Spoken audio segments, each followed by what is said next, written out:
Welcome to $100 Plus Mileage, the podcast about those New Hampshire bills that don't make the news but still could impact you. We give you the unbiased facts, pros and cons, and tell you how to get involved in the democratic decision-making in Concord. I'm Anna Brown, Director of Research and Analysis for Citizens Count. And I'm Mike Dunbar, Content Editor for Citizens Count. And Anna, I'm not totally sure today's bill qualifies as lesser known. I mean, we're talking about issues of racism and policing. It seems like that was one of the biggest issues that came out of 2020, right? I mean, we can't forget the coronavirus or the massive controversies around voting laws. But yes, after police officer Derek Chauvin murdered George Floyd in Minnesota, Governor Sununu formed a commission to evaluate criminal justice reforms, and there were a lot of related bills proposed in 2021. All right, well, let's jump right into this today. We're going to be talking about SB 114, and that's a bill to require law enforcement officers to complete training in de-escalation, ethics, implicit bias, and cultural diversity. So, Anna, what's the background on this bill?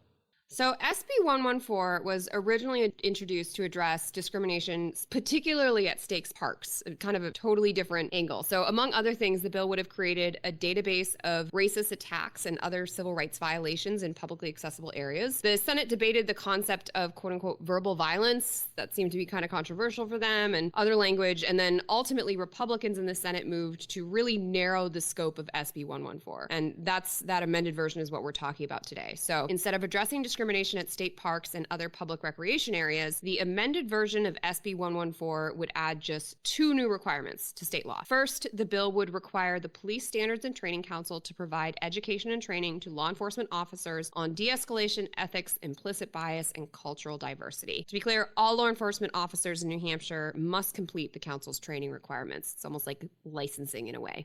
Second, SB 114 would require every law enforcement agency to develop a policy for their officers regarding de-escalation, ethics, implicit bias, cultural diversity, and how to handle incidents that could violate the state's Civil Rights Act. Right. Now, from what I understand, the training requirement in SB 114 actually mirrors a 2020 recommendation from the Commission on Law Enforcement Accountability, Community, and Transparency, that commission that you mentioned earlier. Correct. For anyone who is interested, that commission is abbreviated LEACT, and you can head to governor.newhampshire.gov/accountability to see a summary of all of their recommendations and which ones have been implemented. And so this one in particular, last December, the Police Standards and Training Council voluntarily moved to adopt the new training requirements on implicit bias and cultural responsiveness, ethics, and de-escalation. The council is proposing that officers complete 2 hours of annual training on each of those topics. The final step before implementing the training is it has to be approved by the Joint Legislative Committee on Administrative Rules, and they're expected to vote on the council's proposal later this year. So it's a lot of administrative levels and steps, but the gist is that the Police Standards and Training Council is moving forward with this. Right. Okay. So if the Police Standards and Training Council is already working to add this to the training, I think the real question is, why do we even need SB 114? So now we're getting into the pros and cons here. So SB 114 actually passed the Senate unanimously. At the time, Senator Jeb Bradley, he's a Republican from Wolfboro, said, quote unquote, this language, putting it into statute, would confirm that the legislature believes it's absolutely appropriate and necessary. Right. So in other words, SB 114 would kind of send a message about the importance of police training on de-escalation, ethics, implicit bias, and cultural diversity, stuff like that. And the bill would back up the training changes that are already underway at that Police Standards and Training Council. And maybe this is one of the most important things. It would prevent the council from ever removing this training unless the legislature rewrote the state law.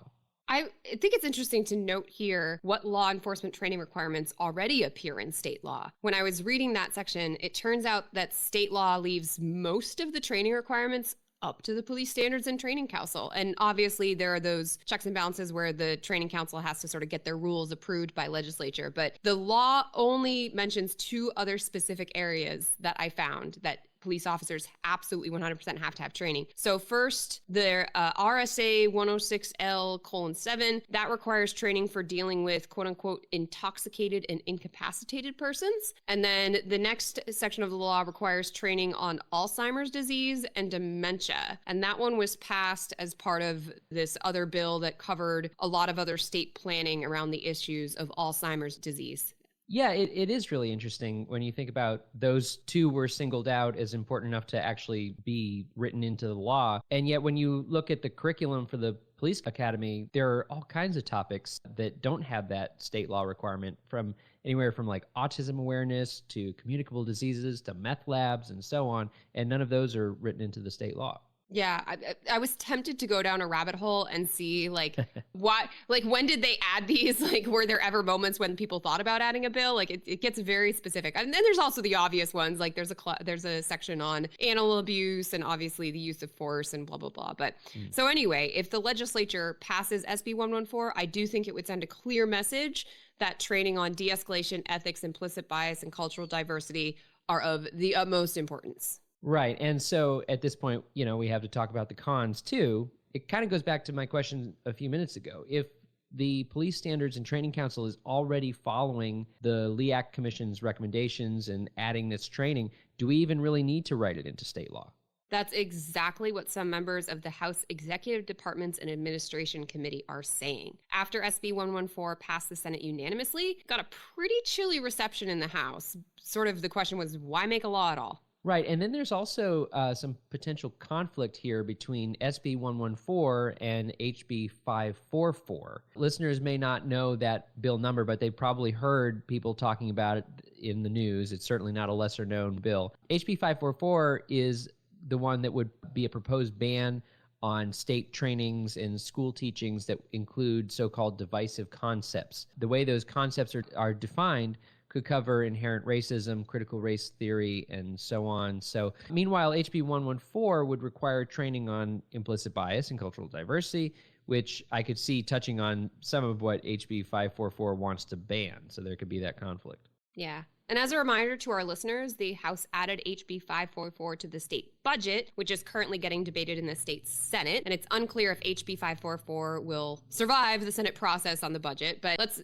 that's kind of a whole other rabbit hole. So let's get back to SB 114. The last argument I heard in the House committee was that SB 114 should be restored to its original purpose, which was all about discrimination at state parks, whether people are leaving swastika graffiti or you're out hiking a trail and someone tells you, go back where you came from, whatever it is. Right. So to summarize the pro argument for this bill, SB 114, it's that it sends a clear message that the legislature supports police training on de-escalation, ethics, implicit bias, and cultural diversity. And then the con argument for the bill is that it's just not needed. It might spread what some feel are divisive concepts, or that it actually doesn't do enough to protect people from discrimination, particularly at state parks. So, Anna, what should a listener do if they have an opinion about SB 114? The full House of Representatives will vote on SB 114 next time they meet, which isn't until June. It's going to be another couple of marathon voting days in June. So if you have an opinion on SB 114, you can contact your state representative anytime before them and ask them to vote a certain way on the bill. You can find who represents you on the Citizens Count website by clicking the Elected Officials section on our navigation bar. I think it's also worth mentioning here that there were several other bills for 2021 that were aimed at discrimination in policing. Many of those bills have been scaled back or killed this year, but listeners can find out more on those bills on our topic page covering criminal justice reform. So there's a link to the criminal justice reform page from a box about halfway down on the left on the homepage of our website, citizenscount.org. Okay, time for the fun part. Our segment, Only in New Hampshire. Anna, what fun Granite State factoid do you have for us today? Okay, this is a lesser known bill from this year, and part of me was tempted to do an entire episode on it, but there wasn't a lot of opposition to it. It sailed through pretty fast, so I figured we don't need to sit around and talk about it, but I'm totally bringing it up now. So it was recently signed by Governor Sununu. I'm talking about HB 208, which repealed the licensing requirement for lightning rod dealers and salesmen. Believe it or not, until this year, there was an entire chapter of law regulating lightning rod sales in New Hampshire. And Mike, you may know what a lightning rod is. I had kind of this vague idea, but we'll just go ahead and reference good old Wikipedia. A lightning rod, or lightning conductor, as it's known in England, is a metal rod mounted on a structure and intended to protect the structure from a lightning strike. If lightning hits the structure, it will preferentially strike the rod and be conducted to the ground through a wire instead of passing through the building, where it could start a fire or cause electrocution. So listeners may recall Ben Franklin is credited with inventing the lightning rod in the United States. He put the kite up with the key and it got struck by lightning and he was like, Eureka, or whatever the little tale is. But so here's the interesting part, because in my mind, I'm like, why was there an entire chapter of law being like, who can sell these lightning rods door to door? Very intriguing to me. So I looked into it and I learned that evidently in the 1800s, lightning rod salesmen were really known as scammers. So the deal is they'd show up to the family farm peddling their wares, say, you know, oh, your house is going to burn down if you don't buy this rod. And then, of course. And then they'd install them. And then afterwards, they'd come back with a much higher price and be like, well, there was the fee for installation and blah, blah, blah. And do you want your house to burn down? And it became such a thing about the famousness of like lightning rod salesmen just crawling the country selling their wares that Mark Twain even wrote a short story titled Political Economy. And it's really short if you want to read it. You can read it in about 5 minutes. And basically there's a political philosopher who's trying to explain his political theory. And he keeps on getting interrupted by a lightning rod salesman. And he ends up buying so many lightning rods that his house lights up like a firework. And he basically gets trapped inside the house because lightning keeps striking it. So there's this whole thing with lightning rods. I had no idea. And New Hampshire passed its lightning rod salesman licensing law in 1878. So right around that same time when the lightning rod salesmen were crawling the world. Although, fun fact, because I was Googling, as one does, and I've found that this is still a thing that happens. So for example, I found a 2016 story from Wisconsin about a 2-man team that had a lightning rod scam in Wisconsin. They were going around to people saying like, oh my gosh, you need a lightning rod. But they weren't even installing lightning rods. They were just climbing up onto the roofs and basically just like, you know, walking around, making some noise and then piecing out. So it's a whole thing. I mean, it's timeless. Maybe this, you know, if coronavirus gets really bad again and we're out of work, maybe we can just turn to a lightning rod scam, but you know. But not really, because so the safety concerns around lightning rod sales are obviously covered by the state fire code and the state electrical code and other consumer protection, or else, you know, we wouldn't have repealed the law this year. Yeah, I was going to say, like, I mean, it makes sense to me that you would need a lightning rod, but also I guess I've never really heard of, no one I know has ever had their house struck by lightning. I Never have mixed feelings on this. Never.